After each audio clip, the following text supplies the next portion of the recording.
oldtiden har mennesker ville måle afstande, længder og højder. Vi er nærmest besat af at kende størrelsen på alting.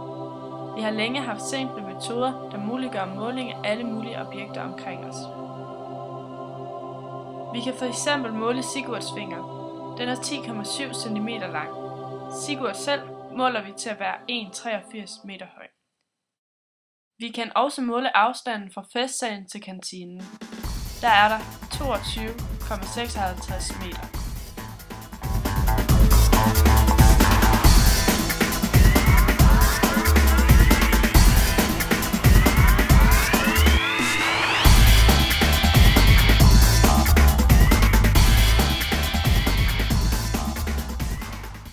Hvad gør vi, når vi skal måle afstande, der ligger langt ude i universet, hvor hverken målebånd eller rumfartøjer kan nå ud? For at forstå metoderne til måling af afstande i universet, må vi først forstå målestoksforholdet. På jorden bruger vi ofte kilometer til at beskrive længere afstande, men i universet findes en række forskellige enheder til afstandsmåling. Ofte bruger man lysår, som er den afstand, solens lys kan tilbagelægge på et år. Eftersom lyset har en hastighed på 300.000 km per sekund i vakuum, og der er 60 sekunder på 60 minutter på 24 timer på 365,25 dage, får vi, at et lysår er 300.000 km per sekund gange 365,25 gange 24 gange 60 gange 60 eller 3,08 gange 10 i 13 km. Vi vil gennemgå parallaxemetoden, som bruges til at måle afstande ud til stjerner, der ligger med op til ca. 3.300 lysår væk fra jorden. Som bekendt bevæger jorden sig i en bane rundt om solen og finder sig derfor på den modsatte side af solen på 2 bestemte tidspunkter i forår og efterår. Dette gør, at der kommer en forskydning af synsretningen, når man kigger fra jorden ud mod et bestemt punkt i universet. Det samme sker, når vi fokuserer på et bestemt punkt forud, fordi vores øjne er adskilt og ser fremad på 2 forskellige vinkler. Det vil svare til, hvis Sigurd kigger på en blomst med henholdsvis højre og venstre øje, ser det ud som om blomsten flytter sig i forhold til baggrunden. Prøv selv ved at holde jeres finger op foran jer. Dette fænomen kaldes parallaxeforskydning.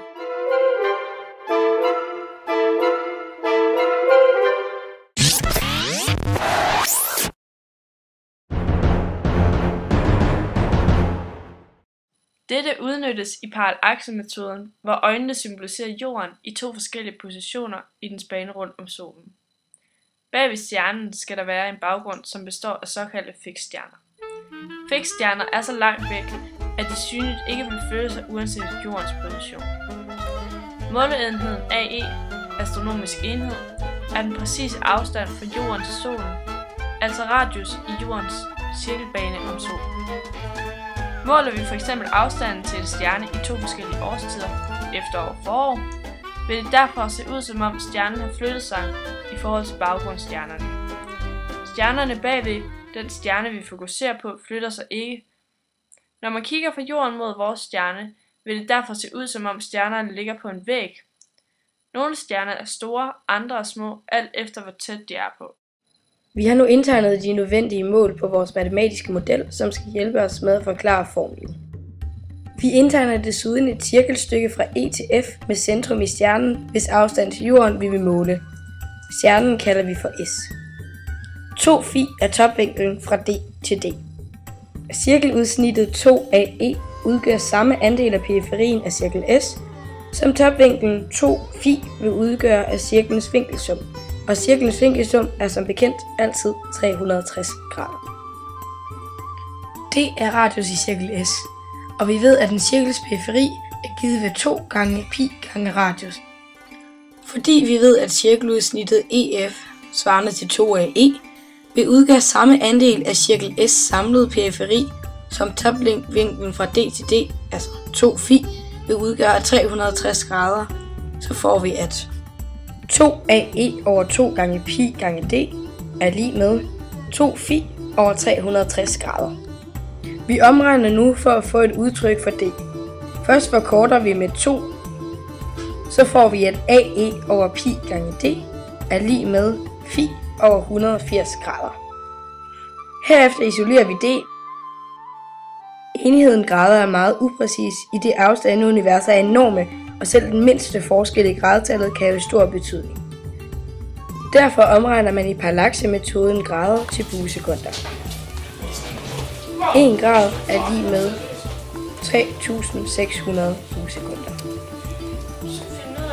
Vi ganger 180 grader med 3600 buesekunder, og herefter forkorter vi med pi, så vi får, at d er lig med 206.265 AE over phi buesekunder.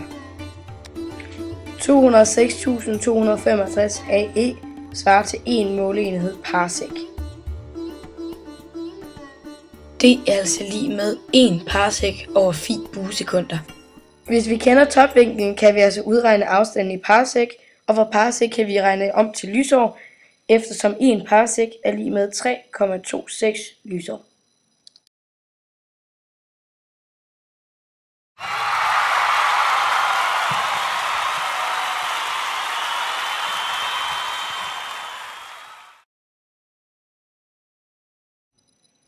Nu til eksperimentet.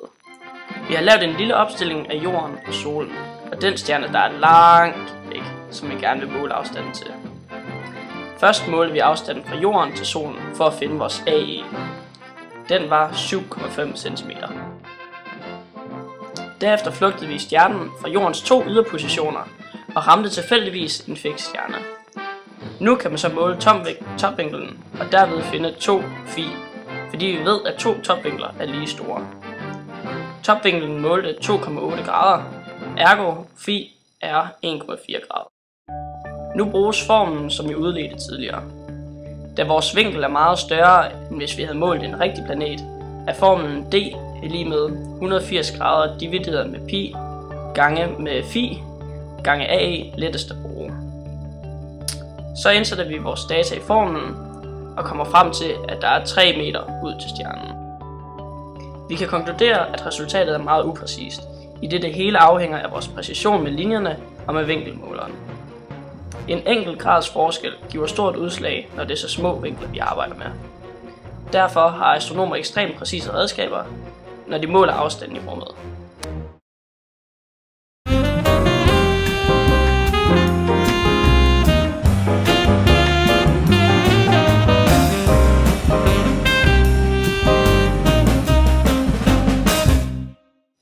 Så parallaxemetoden er altså en måde, hvorpå mennesket kan få stillet sin uudslukkelige tørst efter afstandsmåling.